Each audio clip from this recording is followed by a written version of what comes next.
السلام عليكم ورحمة الله تعالى وبركاته. مرحبا بكم في قناة إبداعات آدم. دائما كنتمنى تكونوا بخير وعلى خير وفي تمام الصحة والعافية يا رب. اليوم إن شاء الله جيتكم بواحد الفيديو جديد ووصفة جديدة. كي كتشوفوا في الصور فطيرة البطاطس رائعة جدا ولذيذة وبمكونات بسيطة ومتواجدة في كل بيت، وكتحضر معك في وقت قصير. ما عليك ان شاء الله تتابعي معايا الفيديو حتى الاخير باش تعرفي على المكونات وطريقة التحضير. بالنسبة للمقادير إن شاء الله غادي نحتاج من 3 البيضات حتى 4 على حسب الخليط، وأيضا نحتاج 2 حبات ديال البطاطا، فرمة الشرائح، بصلة وفلفلة حلوة. هادو من المقادير. دائما كيف قلت لكم كيبقى الكمية على حسب عدد الأفراد. اول مرحله ان شاء الله غنجيب هذيك البطاطا اللي عندي غندوزها في هذه الحكاكه الغليظه كيف قلت لكم، يعني الحكاكه الغليظه ماشي رقيقه. صافي كنستمر هكا حتى كنحكى الكميه اللي عندي ديال البطاطا، دائما على حساب عدد الافراد.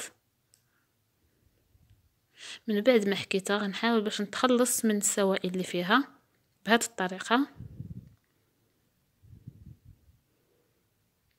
من بعد غادي نجي بواحد المقله باش ان شاء الله غادي نشحر في هذيك البطاطا اللي عصرتها من الماء ديالها. ولا ما بغيتيش يعني تلوحي داك الماء يمكن لك تستعمليه كماسك للوجه، عنده فوائد كثيره للبشره. صافي من بعد كتسخن عندي الزيت. هنا درت تقريبا 2 معالق ديال الزيت. غادي نضيف يعني البطاطا ديالي،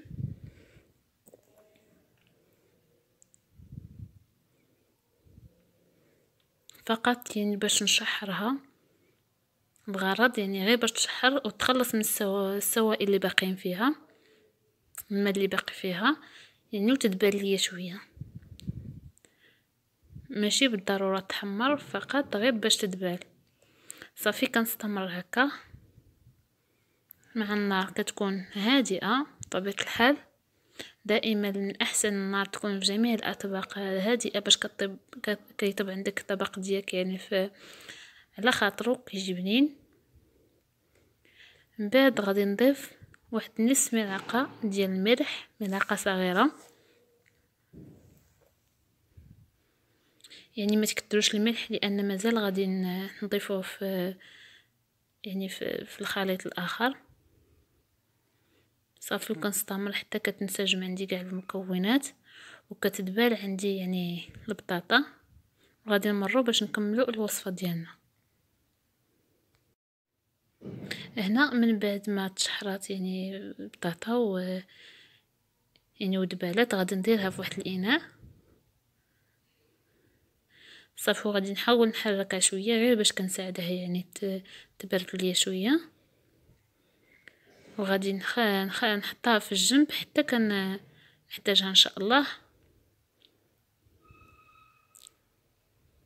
من بعد غادي نجيب هذيك البصله. هنا فقط غادي نحتاج نصف بصله،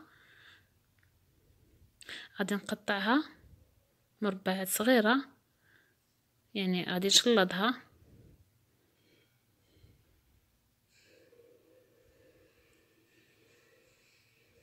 صافي كنستمر هكا حتى كنكملها يعني كامله باش نمروا ان شاء الله نشحروا فيها. هنا في نفس المقله غادي نضيف تقريبا واحد ملعقه كبيره من الزيت، نخليها شويه حتى كتسخن. صافي وغادي نضيف هذيك نصف بصله اللي قطعتها مربعات صغيره باش حتى هي ان شاء الله يعني تدبال وتشحر لينا. وهنا غنضيف لها فقط ربع ملعقه صغيره من الملح، وغنستمر دائما في الخلط يعني حتى كتنسجم عندي المكونات وديك الملحه يعني كتوصل البصله كاملها.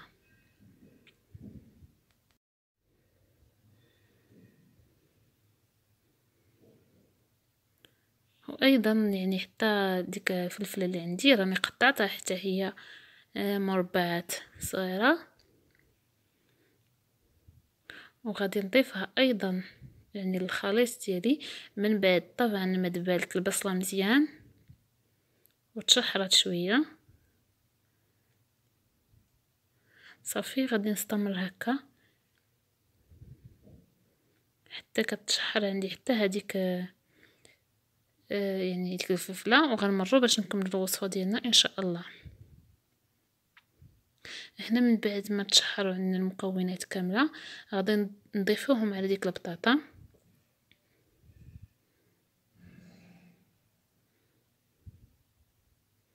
كيف قلت لكم فالكميه دائما كتبقى على حسب عدد الافراد.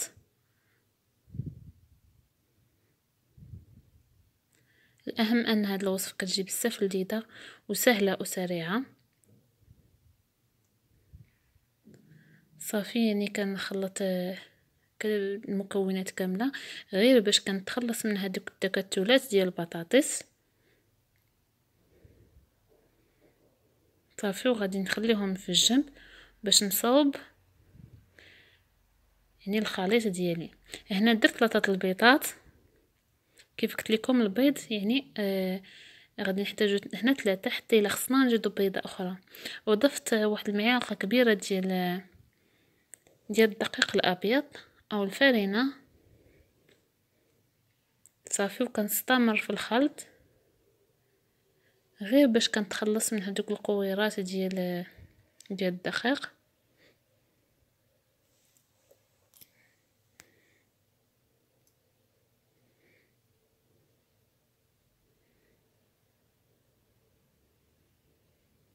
صراحه هاد الوصفه كتجي رائعه جدا، ان شاء الله غير جربوها غادي تعجبكم.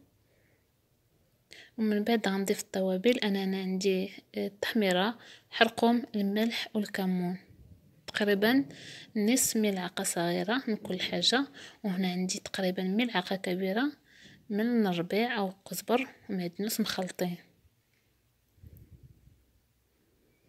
وايضا غنضيف يعني واحد ملعقه صغيره من خميره الحلويات يعني باش كتجينا خفيفه. صافي كنستمر يعني دائما في الخلط باش كتنسجم المكونات كامله.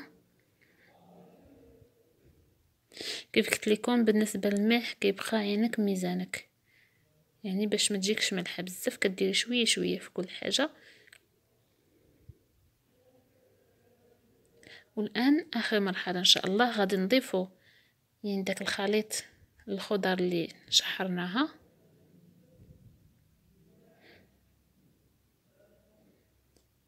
صافي وكنحاولوا باش ندخلوا الخليط يعني في كلشي الخضره اللي عندنا. هنا يعني بان ليا بلي ما غاديش نزيد البيض، كفاوني دوك 3 البيضات. هذا هو القوام اللي خاصني نحصل عليه. انا حطيت نفس المقله من بعد ما غسلتها، ضفت ليها تقريبا واحد 2 معالق ديال الزيت. وغادي نضيف الخليط ديالي. من بعد طبعا ما سخنت من سخنت عندي المقله. كنحاول باش كنحلها. صافي يعني كتشوف الصور كلشي واضح. انا هنا حطيت الزيت يعني نباتيه، تقدروا ديروا الزبده ماشي مشكل. صافي كنحاول يعني باش كنسطحها من الفوق.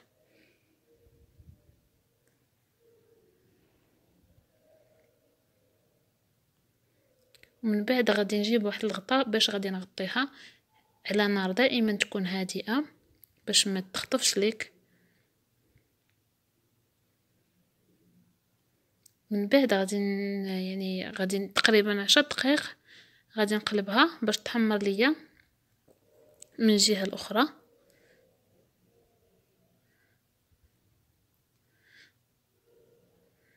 صافي هذا هو الشكل ديالها. غنخليها حتى تحمر ليا ونتلاقاو ان شاء الله في طبق التقديم. هنا من بعد ما طبت عندي الفطيره ديالي فانا غادي نحاول نزينها يعني بشرائح فرماج، والتزيين كيبقى اختياري كيف ما يمكن لكم يعني تستغناو عليه. ويمكن ايضا تضيفوه يعني في وسط الخليط، ماشي مشكل. صافي كنستمر هكا. انا من بعد ما كملتها في التزيين ندوز الشكل ديالها. من بعد غنجيب شويه ديال الزعتر، غادي نحاول نزين فيه حتى هو ايضا تقدروا ديروه ايضا في وسط الفطيره، كيعطي واحد البنه رائعه.